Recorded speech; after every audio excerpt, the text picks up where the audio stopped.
inspirasi. Pro 1 RRI.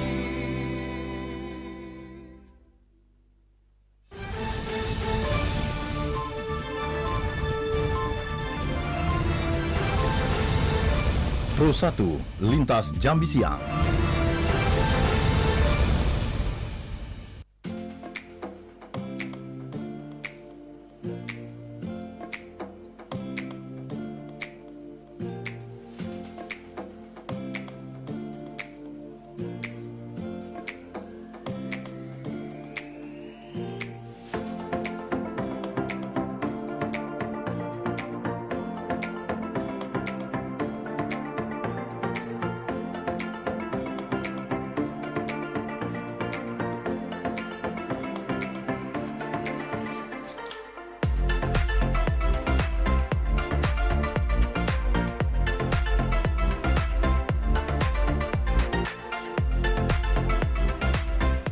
Selamat siang, Assalamualaikum warahmatullahi wabarakatuh. Selamat berjumpa kembali bersama kami, Radio Republik Indonesia, program 1 Jambi. Saya Sunardi kembali hadir menemani Anda semua di kebersamaan kita untuk pengarus utamaan gender.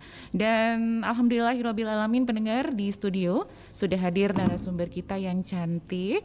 Ada Dr. Meti Elvina, MCAT, SPOG, PGSer. Benar ya? Bunda, Assalamualaikum. Waalaikumsalam warahmatullahi wabarakatuh. Iya, cantik sekali hari ini dengan jilbab panjangnya berwarna coklat ya.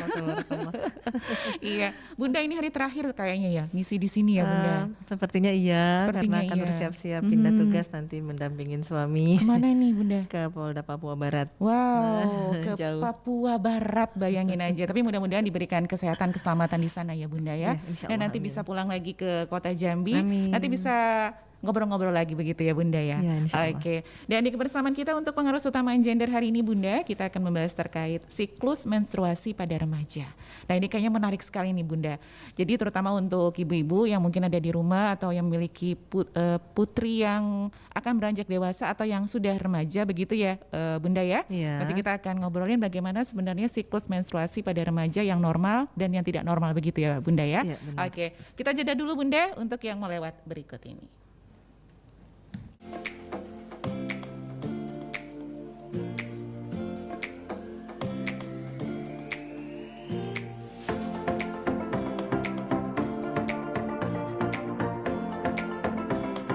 Baik pendengar, terima kasih untuk Anda yang masih setia bersama kami di FM 88,5 MHz untuk edisi hari ini. Dan kita langsung saja ya untuk ngobrolin terkait siklus menstruasi pada remaja. Nanti untuk Anda yang ingin bergabung juga boleh di 074163482 langsung bertanya terkait masalahnya apa gitu ya, keluhannya apa bersama Dr. Meti di kebersamaan kita di pengarus utamaan gender. Nah Bunda, langsung saja mungkin bagaimana sebenarnya siklus menstruasi pada remaja yang normal ini Bunda? Baik, terima kasih. Jadi sebelum belajar tentang atau membahas tentang menstruasi, kita harus paham juga tahap-tahap tentang perkembangan manusia. Nah, jadi begini, kenapa terjadinya menstruasi pada wanita? Ini tak lepas dari bagian periode pubertas. Nah, jadi kenapa nanti ada gangguan siklus pada haid pada remaja? Ini terlepas dari kita harus tahu bahwa ternyata suatu sistem yang mempengaruhi pubertas ini adalah disebut sistem hormonal. Sistem hormonal ini ya Tuhan sudah memberikan suatu amanah kepada wanita, yaitu organ ovarium, ya indung telur, dan pada pria organ testis. Nah, kematangan dari organ inilah yang akan membuat seseorang itu akan terjadi perubahan atau pubertas ya. Nah, jadi ada apa dengan sel telur pada wanita gitu ya. Jadi ternyata ketika ya seseorang ditakdirkan untuk jadi wanita atau pria, itu terjadi pada usia 16 minggu dalam kandungan ibunya. Di sana sudah ada dibekali seorang wanita, ini luar biasa. Tidak pernah akan bisa bertambah sel telur itu, langsung terjadi pembentukannya di usia 16 pekan itu adalah sebanyak 3 sampai 6 juta butir sel telur. Nah, seiring waktu berjalan, sel telur itu akan yang kecil-kecil namanya primordial sel ini akan dimatangkan. Dan yang mematangkannya luar biasa adalah sentral hormon, yaitu otak. atau kelenjar hipotalamus dalam otak. Nah, makanya ini terjadi banyak ada satu pertanyaan, kenapa ya sekarang kok anak-anak pubertas haidnya pada usia 8 tahun gitu ya. Kok ada yang belum gitu. Terjadinya perbedaan ini ternyata dari pusat komando tadi, sentral otak. Otak ini apa sih? Sesuatu organ utama yang menerima reseptor panca indera. Dari apa yang kita dengar, apa yang kita lihat, apa yang kita rasakan kita makan, apa yang kita ciumkan baunya ya, apalagi yang kita rasa dari permukaan kulit. Nah, input-input tadi akan masukkan ke dalam otak. Nah, barang siapa maaf, anak-anak yang terpapar pendengarannya ya dari sesuatu barangkali ya, pujian-pujian yang sifatnya pemujian, sudah cantik, sudah besar ya gitu ya. Atau tontonan-tontonan yang romans ya, yang mengedepankan hubungan antara laki-laki dan perempuan gitu ya, ada sinetron gitu ya, walaupun dia masih usia dini gitu kan. Nah, terus udah ngerti namanya ketertarikan lawan jenis. Nah, akhirnya otak tadi ya akan menimbulkan suatu memori-memori ya satu pesan lah dari otak tadi yang mengalirkan hormon. Hormon tadi disebut gonadotropic releasing hormone. Di bawahnya lagi di bagian otak juga disebut follicle stimulating hormone. Itu hormon yang menstimulasi folikel sel telur. Nah, itu kalau berlimpah tadi stimulus dalam otaknya, maka apa yang terjadi? Ya terus dia akan menstimulus sel telur yang ada di ovarium tadi. Nah, nggak heran akhirnya cepet tuh, namanya pubertas precox kalau bahasa kedokteran, pada usia kelas 1 SD sudah bisa menstruasi. Namun ternyata ketimpangan ini tidak disesuaikan dengan kesiapan fisiklinya. Ngerti ya maksudnya? Karena keadaan secara fisiologis ya, keadaan sunatullah atau kodrati itu adalah rata-rata secara penelitian diteliti normalnya pada usia 13 tahun. Ya, sekitar 13 sampai 15 tahun lah. Gonadnya, organ-organnya sudah disiapkan untuk matur gitu ya. Nah, karena sudah precox atau mendahului, ada terjadi adaptasi yang mungkin terjadi misadaptable tadi. Nah, kedua, bahan baku hormon tadi yang bisa memicu stimulasi ovarium adalah hormon untuk gonad adalah sterol yang merupakan turunan dari kolesterol atau lemak. Jadi contoh sekarang makanan-makanan instan itu semua kaya dengan trans fat, makanan olahan tinggi karbo kompleks, tepung ya semua cake, cookies, apapun diolah sekarang dengan bahan-bahan tepung ya. Nah, akhirnya itu menjadi tumpukan-tumpukan atau dairy fat lah, dairy food misalnya susu, keju, butter gitu ya, french fries gitu. Itu makanan anak-anak sekarang. Nah, bahan baku tadi berlimpah di tubuhnya. Akhirnya hormonnya dia meningkat. Akhirnya terjadilah pubertas cepat. Nah, pubertas ini sebelum pubertas atau menstruasi tadi didahului dulu dengan tanda-tanda. Kalau ada ibu-ibu anaknya masih TK atau SD kelas 1 udah mulai tumbuh tanda-tanda organ seksual sekundernya, payudaranya membesar ya. Kemudian tumbuh bulu-bulu di bagian ketiak, di organ kemaluan gitu ya. Mulai tumbuh bulu di kaki, itu udah mulai, tidak akan lama dari situ akan terjadi periode menarche atau menstruasi. Karena apa? Oh, anakku ternyata terpapar, ini saya nggak nyadar ya. Paparan pendengarannya, matanya sudah tadi ya saya bilang terlalu prematur gitu ya. Kemudian makanannya mungkin tinggi lemak, tinggi jenuh atau trans fat gitu. Akhirnya sang anak dapatlah dia siklus haid ya. Terus karena tadi saya katakan bahwa secara maturitas normalnya usianya belum sampai ukuran sel folikelnya sebenarnya belum belum optimal. Ibarat biji atau tuh bijinya belum siap untuk tanam, udah ditanam. Apa yang terjadi? Ya tadi feedback mechanism, umpan balik. Jadi hormon itu adalah umpan balik. Jadi sel telur tadi kok dimatangin mau digedekan, tapi nggak bisa gede. Jadi harusnya 20 mili atau 2 cm, dia terhambat hanya sampai ya ukuran 1 sampai 2, 1,5 cm. Apa yang terjadi? Feedback ke otaknya juga nggak harmonis. Akhirnya siklus haidnya bisa panjang, bisa spotting karena tidak sesuai ukuran yang kita harapkan gitu. Jadi sebenarnya kalau bicara tentang siklus haid tadi pada remaja dan gangguannya, jadi kita sebenarnya para orang tua sadar dulu kita yuk, ternyata fungsi hormon itu dipicu sentralnya dari otak. Bukan sekonyong-konyong rahim langsung haid, enggak, otak. Oh, dari otak. Dari otak. Jadi namanya poros HPO kalau teori kedokterannya, hipotalamus, pituitary dan ovarium. Jadi sama nanti ketika menanganin gangguan haid pada orang dewasa, ibu-ibu nih banyak pikiran, banyak beban kerja di kantor. Coba sebagai seorang SPOG, saya ingin siklus haidnya bisa saya intervensi tidak terlalu dengan invasif dengan obat dulu. Ya tadi ada problem nggak dalam masalah psikologis gitu. Ternyata dengan menenangkan psikologisnya, ya insya Allah otaknya memberikan suatu sekresi hormon yang kembali normal. Ditambah lagi tadi ingatkan bahan baku hormon adalah lemak. Lemak itu ada 2 macam. Jadi kalau ingin teratur siklus haid para wanita, termasuk remaja-remaja muda, ayo input lemak yang baik. Lemak yang baik dari mana? Kan pernah tahu ya, kolesterol jahat, kolesterol buruk gitu ya. Iya, betul. Kolesterol jahat tuh kalau kita periksa dari dalam darah itu namanya LDL, low density lipoprotein. Kalau dia lemak baik, contohnya adalah HDL, high density lipoprotein. Jadi bagaimana kita bisa menjaga siklus haid? Barang siapa yang memang konsisten menjaga makanannya jauh lebih banyak mengasup lemak baik, insya Allah hormonnya juga akan dalam tubuhnya juga baik. Contohnya apa? Gampang sekali, lemak dari alpukat. Makan ikan, ya ikan kan lemak baik mengandung DHA, omega 3, omega 6, minyak zaitun, terus minyak VCO, virgin coconut oil, minyak-minyak tumbuhan kayak minyak canola, minyak biji bunga matahari itu. Dan minyak tadi nggak boleh dipanaskan, diminum gitu. Langsung aja ya Bunda. Iya, benar. Jadi menterapi orang-orang yang gangguan haidnya acak-acakan, pertama saya bilang anak remaja datang ke konsultasi ke klinik ya, karena gangguan haid udah 1 bulan Bunda ini nggak berhenti haidnya, umur baru 14 tahun. Terus lihat badannya kan, Dek suka makan ya, nggak bagi-bagi. Iya Bunda, makannya apa, ini. Ternyata bener Mbak, makanannya banyakan yang instan. Oke, sekarang Bunda Meti mau coba treat ya. Sebulan ini bisa nggak berubah makannya alpukat ya.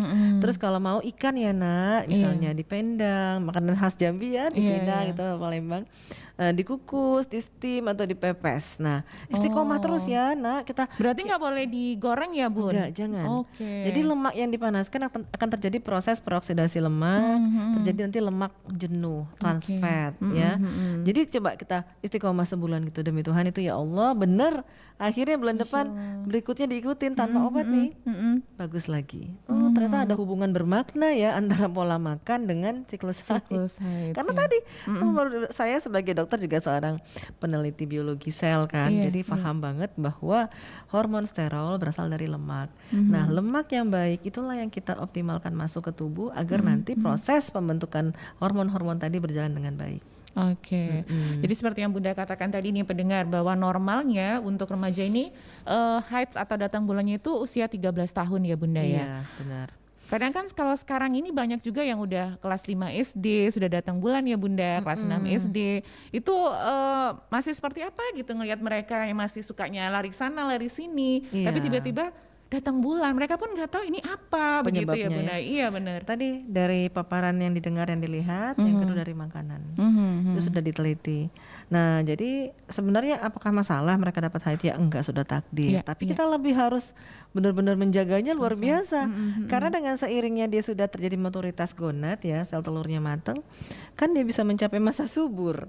Kalau ada apa-apa dengan pergaulan yang salah, mudah sekali terjadi sesuatu yang membuat dia bisa menularkan keturunan kan. Jadi itu yang membuat dilema sekarang, polemik sekarang adalah anak-anak yang pubertasnya cepat, ya pengawalannya dan pendidikan yang membuat pendidikan pengawalan spiritualnya harus lebih kuat. Karena dia sudah siap untuk dibuahi kan, telurnya sudah matang. Karena tanda seorang itu siap untuk bisa hamil adalah ketika dia sudah bisa haid. Karena haid itu membuat dia telurnya bisa tadi ditemuin oleh bibit spermanya laki-laki gitu. Nah jadi kita banyak lebih konsen ya kepada anak-anak yang cepat. Pertama, mungkin secara mentally dia belum siap untuk beradaptasi dengan amanah kedewasaan tadi yang cepat. Jadi kita harus lebih intens lah gitu mendidiknya. Kemudian kalau terjadi gangguan haid pada usia-usia seperti itu ya, misalnya kelas 3 SD sudah haid, terus tiba-tiba nggak datang haid lagi 3 bulan sampai setahun, sebenarnya nggak apa-apa. Karena memang dia belum Oh itu normal Bunda? Seperti normal. Kita tadi tunggu saja kalau dalam teori ginekologis fertilitas endokrinologi maturatisnya itu minimal tuh umur 17 tahun lah. 16-17 tahun itu yang akan terjadi regular, ritmik, interval dari siklus haidnya sudah mulai 24 sampai 35 hari sekali. Tapi kalau di bawah itu nggak apa-apa. Asal jangan berlebihan haidnya. Kadang-kadang udahlah haidnya cepat, kemudian orang tua baru nyadar ya enggak sadar gitu makanan lemak jenuhnya terlalu banyak, sehingga tadi bahan baku hormonnya banyak kan, akhirnya estrogen dominan. Nah estrogen dominan ini memicu haid yang berkepanjangan. Nah ini menimbulkan problem kalau haid berkepanjangan, darahnya kan turun, drop HB-nya, bolak-balik setiap haid harus transfusi darah. Jadi pesannya di sini ketika kita sudah paham bahwa haid berhubungan dengan asupan lemak, ya, jadi ayo batasin, pilih dengan cerdas, selektif lemak yang baik. Jangan sampai nanti kelebihan lemak jenuh akhirnya terjadi masalah pada siklus yang berlebihan. Kalau jarang-jarang nggak apa-apa. Jarang-jarang malah biarin aja. Jadi nggak harus dipush, harus setiap bulan gitu. Tapi tadi maksimal durasi jangan sampai lebih dari 7 hari lah. Jangan lebih dari 7 hari. Kalau sedikit-sedikit ya nggak apa-apa. Jangan khawatir. Memang begitu. Emang normalnya harus sedikit-sedikit. Misal 3 hari selesai. Nanti 3 bulan lagi haid lagi, nggak apa-apa. Oke. Nggak apa-apa. Nah sebenarnya mitos atau fakta nih Bunda, katanya ada yang bilang kalau kamu cepat datang bulan ya atau haid gitu, nanti selesainya juga cepat begitu Bunda? Betul. Betul ya Bunda? Sebenarnya gini, kan tadi kita sudah diberikan Tuhan sudah amanah 3 juta butir sel primordial, sel telur ya. Nah itu tidak pernah ditambah lagi. Dan itu akan sering waktu berjalan itu akan habis. Nah habisnya adalah ketika menopause. Karena tadi direkrut sudah duluan. Karena ketika masa haid itu direkrut ya kurang lebih ya di bawah 10 butir telur ya, kanan kiri gitu. Kan cuma 1 telur yang matang, kemudian nggak haid, nggak dibuahi kan luruh jadi haid gitu. Nah, jadi kalau terus direkrutnya secara cepat, otomatis apa? Cepat habisnya, gitu. Iya, baik untuk Bunda dan juga pendengar yang saat ini sedang mendengarkan ya. Nanti untuk Anda yang bergabung juga boleh di 0741634482. Namun kita jeda dulu ya Bunda ya untuk yang mau lewat berikut ini.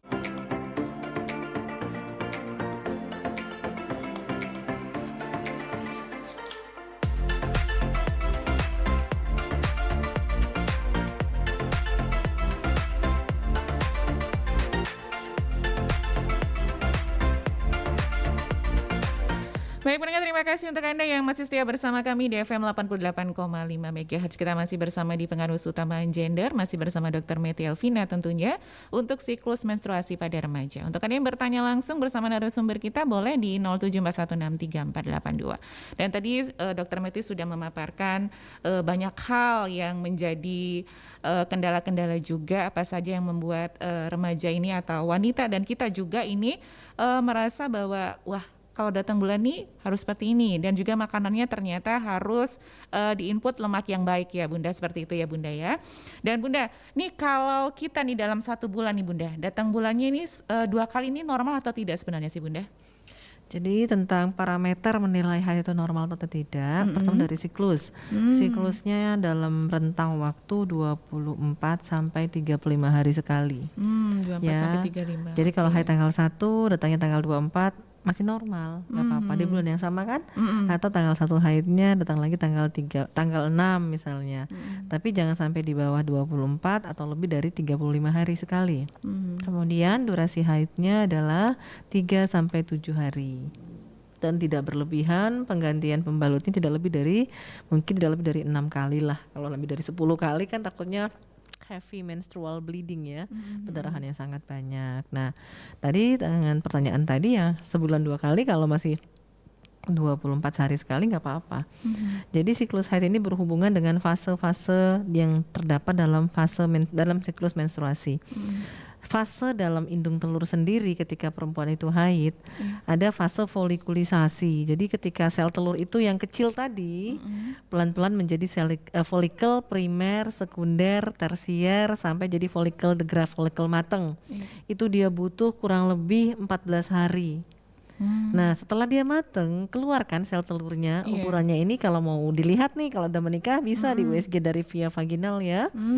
Ke SPOG dilihat, oh sel telurnya sudah ukuran 2 cm atau 20 mm. Itu sudah tercapai, alhamdulillah telurku bisa mateng optimal. Nah kualitas telur seperti inilah yang akan mampu akhirnya menghasilkan estrogen yang cukup, kemudian memberikan pesan balik dari indung telur ke otak. Hai otak, tolong gantian dong keluarkan hormon lain, yaitu luteinizing hormon yang membantu nanti ketika telur itu dibuahi, dia mengeluarkan hormon LH ataupun nanti turun ke dalam folikel telur menghasilkan progesteron gantian. Awalnya kan tadi estrogen ya, mengganti progesteron. Progesteron ini penting.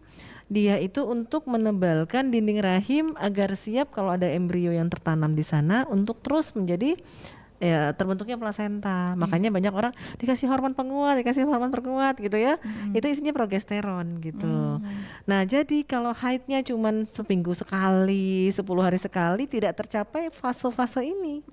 Jadi rahimnya dindingnya tidak optimal tebal, telurnya tidak tercapai ukuran optimal. Gimana bisa nanti maaf ketika sudah menikah bisa dibuahi. Nah, jadi bagaimana tadi supaya mempertahankan siklus ini supaya normal? Pertama tenangkan kolbunya, hatinya, pikirannya ya secara psikologis agar tadi feedback mekanisme umpan balik dari otak sampai organ target ovariumnya selaras ya, sinkron harmonis.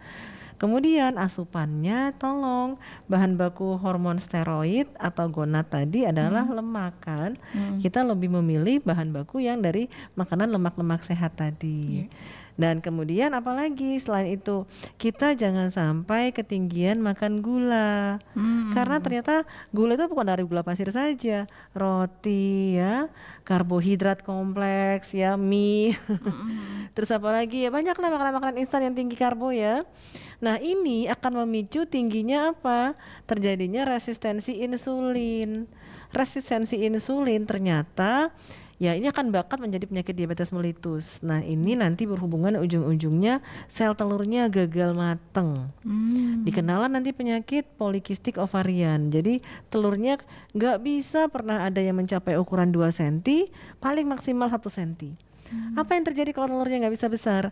Telurnya nggak bisa menghasilkan estrogen kan, dan akhirnya nggak bisa feedback ke otak untuk menghasilkan gantian nih hormon LH dan progesteron untuk menebalkan dinding rahim. Akhirnya nggak haid, bahkan bisa sampai setahun loh nggak haid. Karena tadi hobinya pagi siang malam minuman kekinian yang lagi tren ya, manis semua itu. Itu dia memicu. Setelah di stop nanti dia haid, ternyata dia banyak sekali terjadi gula darah yang tinggi, memicu resistensi insulin. Resistensi insulin itu menghambat follicle stimulating hormone, telurnya nggak bisa besar. Dan yang terakhir kortisol, hormon stres. Hormon stres ini berasal dari dari otak. Jadi kalau kita stres ada yang membuat kita takut, cemas gitu ya, dia mengaktifkan suatu kelenjar anak ginjal yang disebut kortisol tadi hormonnya memicu adrenalin. Adrenalin ini adalah hormon yang mengecilkan pembuluh darah ya, vasokonstriksi. Kalau pembuluh darah kecil, pembuluh darah ini apa sih? Saluran yang mengantarkan nutrisi. Ya termasuk oksigen, nutrisi, termasuk tadi mengantarkan lemak-lemak baik, protein, gula ya. Karena sudah mengkeret ya nggak nyampe kan nutrisinya. Gimana nanti mau haid? Jadi akhirnya nggak dapet haid karena depresi. Makanya kadang-kadang orang yang stres berkepanjangan, yang sangat-sangat ya depresinya sangat dalam itu tidak haid. Berpengaruh juga ya ternyata. Sangat. Ya, tubuh ini nggak bisa dipandang sepenggal-penggal. Jadi nggak bisa diobati satu. Jadi kita harus memandangnya ya pendekatan kedokteran terbaru sekarang ya dengan integratif ya. Jadi menangani atau mentreatment seseorang tidak dengan gejala, tapi bagaimana hulu pangkal penyebab dia timbulnya penyakit. Jadi contoh gangguan haid tadi kalau hanya diterapi dengan obat hormonal, misalnya ada gangguan haid suka tuh nggak haid dikasih hormon jenis progesteron gitu ya supaya menebalkan dinding rahim gitu kan. Kan tadi kan kalau haid karena terjadinya dinding rahim yang tebal sehingga luruh. Kan banyak tuh orang dikasih obat misalnya dari huruf P ya, saya nggak mau endorse nama obat gitu. Akhirnya ujungnya ut gitu. Nah itu kan sering diminum orang gitu ya untuk mengatur siklus haid. Tapi kalau tadi makanannya tinggi lemaknya nggak diatur, pola pikir stresnya juga nggak diatur, makan gulanya juga nggak diatur, nggak menyelesaikan problem. Nah ya, jadi kalau gampangnya itu orang sakit gigi bolak-balik ke dokter gigi, dicabut giginya habis, nggak solusi kan. Ternyata adalah habitnya jarang sikat gigi. Jadi saya itu mungkin membagi mindset ini adalah bagaimana di hulu kita sama-sama yuk menjadi dokter buat diri sendiri. Kita tahu bahwa oh ternyata hormon begini, saya coba deh mengubah. Termasuk anak-anak siklus remaja tadi ya, ananda-ananda yang baru haid, tolong para ibunda yang anaknya pada usia dini sudah haid, supaya siklus ananda tidak sampai kacau. Ayo pertama konsistenkan anak-anak untuk makan sayur, buah dan biji lebih banyak. Jadi lihat piring Kementerian Kesehatan RI. Di sana sudah dibuat polanya, setengah itu adalah isinya sayur dan buah. Seperempatnya adalah karbohidrat, ya boleh nasi, boleh umbi-umbian, seperempatnya adalah lauk hewani. Itu pun lauk hewani kalau bisa itu direbus, disop, dikukus, dipindang, dipepes, tidak diolah berlebih-lebihan. Enak banget ya. Seger ya, setengahnya sayur gitu sama buah. Waduh, Masya Allah. Nah ternyata hormon tadi yang dimakan lemak, kolesterol baik tadi misalnya mau diubah jadi estrogen, progesteron itu harus melalui serangkaian proses enzimatis. Enzim. Nah enzim dari mana diperoleh? Dari asam amino yang kita peroleh dari sayur, buah dan biji. Nah jadi kalau anak-anak jarang makan sayur, buah dan biji, bagaimana punya enzim? Bagaimana bisa hormonnya dibentuk? Gitu. Jadi ya udah deh, solusinya lihat piring Kementerian Kesehatan RI. Mulai besok anak-anak remaja yang mau siklus haidnya teratur, ikuti saja deh pola makan, pola piring tersebut. Kalau mau jajanan Bunda gimana? Ya udah deh, seminggu sekali boleh cheating. Tidak tiap hari jajan manis, makanan olahan, tinggi lemak, tinggi karbo dan tinggi gula, ya. Nah gitu. Baik. Nah Bunda, sebelum kita pamit undur nih, mungkin yang banyak dialami nih para wanita yang datang bulan nih Bunda, perut sering kram atau mungkin ngerasa bengah banget nih, pinginnya pup. Ya itu gimana tuh Bun? Nah jadi namanya haid, kita mengalami premenstrual syndrome, terjadi suatu ya ketidaknyamanan ya pada organ ginekologis di bawah perut itu ya, di bagian perut bawah. Wajar karena kan haid itu kan terjadi kontraksi rahim seperti gerakan memeras untuk dia mengeluarkan darah ya. Kan dia mengeluarkan ya, ibarat kita mau memeras sesuatu kan dipenyet ya, dengan walaupun dengan keadaan yang lebih smooth lah. Nah tapi ada yang membuat orang sangat nyeri, biasanya orang-orang yang tinggi estrogen. Estrogenik tinggi, misalnya contoh ya dari makanan, maaf itu dari ayam-ayam potong broiler itu kan suka disuntik estrogen tinggi ya. Nah itu kan masuk juga ke tubuh kita. Nah terus apa lagi yang mengandung hormon estrogen tinggi? Kedelai, ya kacang kedelai, terus-terusan itu makan yang mengandung kedelai. Ya dengan katanya tujuannya untuk bikin kulit bagus, ya enggak juga makan itu terus gitu. Nah beberapa yang termasuk juga cumi-cumi, udang kepiting, seafood. Nah nanti kalau estrogennya sudah dihindari, insya Allah di siklus berikutnya bisa dilihat sendiri. Oh kok nggak nyeri lagi ya? Nah begitu. Kalau nyerinya masih bisa beraktivitas, oke, tolerable. Tapi kalau sampai berhari-hari, ini yang perlu kita segera berubah. Salah satunya yang harus dihindari adalah makanan yang disebut estrogenic food. Nah, estrogenic food. Jadi tinggalkan estrogenic food. Kemudian yang membuat otot rahim itu lebih rileks adalah mineral magnesium. Magnesium itu bisa berasal dari buah-buahan. Contohnya makan pisang, ya. Nah, silakan makan apa lagi Bunda? Makan tomat, makan pepaya, gitu ya. Silakan, nanti magnesiumnya tinggi kita makan. Akhirnya terjadi relaksasi dari otot rahim yang tadi seperti diperas-peras. Dari makanan lagi ya. Iya. Jadi ini untuk pisang, tomat, pepaya ini bukan dibuat smoothie atau jus ya Bunda, tapi boleh langsung dimakan. saja. Boleh Bunda. Cuman nggak ditambah gula gitu. Nggak tambah gula, ori. Cuman bedanya lebih bagus dikunyah karena dengan dikunyah ada enzim lagi kan dalam rongga mulut. Iya. Terakhir lagi deh Bunda. Ini misalnya ada nih tetangga Nanan ya Bunda ya, dia kan datang bulan nih, masih remaja Bunda. Datang bulannya ini bisa sampai 1 bulan Bunda, terus sakitnya itu sampai dia pingsan Bunda, dan akhirnya disarankan dokter untuk suntik KB. Ini gimana nih Bunda? Barangkali ini anak remaja, pertama screening organ itu kita melalui USG. Gejala nyeri haid yang hebat adalah gejala salah satunya dari penyakit endometriosis. Endometriosis itu adalah adanya dinding rahim yang berada di luar rongga rahim. Contohnya ada di indung telur, ada di dinding rahim. Ya. Jadi Kenapa dikasih suntik KB? Ya tadi karena fenomena endometriosis disebabkan karena estrogen yang tinggi.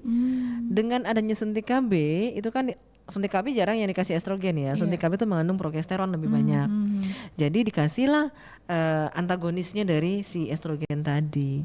Nah, tapi kalau kita kasih tahu, coba deh kamu introspeksi, kamu makannya ayam potong ya, makannya udang cumi kepiting ya, makannya Balik lagi kedelai ke ya, makanan ya, nah, Bunda. makannya tinggi gula ya, makannya tinggi karbo ya, tinggi lemak ya. Iya dokter benar. Nah stop ya semuanya. Oh baiklah. Nah kita ikutin sebulan ke depan. Makanya seperti piring Kementerian Kesehatan ya, banyak sayur, buah dan biji. Nah, oke, kalau mau makan lemak, pilih lemak baik gitu ya. Insya Allah berubah jauh itu. Walaupun benar penanganan pil KB atau penanganan pil KB kah, oral kombinasi penanganan suntik KB boleh. Itu sebagai emergency. Ya untuk ya saya sebagai orang yang bergerak di dunia klinis konvensional juga kalau ada bahaya ya tindakan operasi, obat boleh. Tapi untuk jangka panjang kita harus tahu bahwa ini bukan hanya kita terapi dengan hanya medicine only, dengan lifestyle bisa, dengan kita memahamkan penyebab-penyebab hulu tadi gitu. Oke. Baik Bunda, ini terakhir yang mungkin mau Bunda sampaikan kepada remaja dan mungkin para orang tua yang mungkin saat ini sedang mendengarkan Perusahaan di Jambi, apa nih Bunda? Silakan. Ya baik. Sebenarnya kodrat menjadi seorang wanita itu ya siklus hidup kita dari mulai menjadi bayi, anak, remaja muda, dewasa muda dan tua itu akan berjalan dengan sunatullah ya, sudah kodrati. Kemudian kita sebagai manusia tentunya kita harus banyak berilmu. Ya ilmu sebenarnya bisa diperoleh dari formal atau non formal gitu ya. Sekarang edukasi yang sifatnya non formal sudah banyak diperoleh ya dengan adanya seminar-seminar gitu. Nah salah satunya adalah media RRI seperti ini. Untuk itu hari ini mari kita sama-sama fahamkan pesan untuk remaja putri dan para orang tua pada usia remaja, anak-anak yang sudah dapat haid lebih cepat. Pertama, kawal akidah anak-anak kita karena organ reproduksi pada orang yang sudah haid, remaja sudah haid, dia juga siap untuk hamil gitu ya. Jadi jangan sampai salah langkah dengan pergaulan hidup bebas gitu. Itu yang pertama. Yang kedua, karena apa? Ada dampak-dampak negatif ketika dia pubertas, ada dorongan-dorongan seksual pada dirinya yang sudah kodrati terjadi. Kalau tidak dibimbing, ada aksi pornografi, ada beberapa yang akan menjerumuskan mereka kepada maaf hidup bebas yang akan cenderung mendekatkan kepada penyakit hubungan seksual yang berdampak pada banyak sekali dampak komplikasi lebih jauh. Yang ketiga, untuk bisa menormalkan siklus haid, sudah sama-sama tadi Bunda jelaskan bahwa hormon yang mengatur siklus haid diperoleh dari kolesterol baik ya. Jadi ayo kita konsisten untuk mengasup memilih lemak baik. Dan lemak baik tadi untuk diubah menjadi hormon reproduksi untuk bisa haid, estrogen dan progesteron harus dibantu dengan enzim. Nah enzim diperoleh dari makan sayur, buah dan biji-bijian yang tidak diolah berlebih-lebihan. Nanti ya makan sayur Bunda, tapi keripik bayam. Ya bukan keripik bayam. Ya orisinil gitu ya. Makannya ada yang direbus, disop, dipindang. Jangan diolah berlebih-lebihan. Nah insya Allah dengan kita seperti demikian istiqomah dengan konsisten pola hidup sehat tadi. Ditambah dengan hati yang tenang ya, psikologis yang tidak panik, tidak cemas. Tubuh kita akan bersinkronisasi sendiri kok, berjalan dengan harmonis.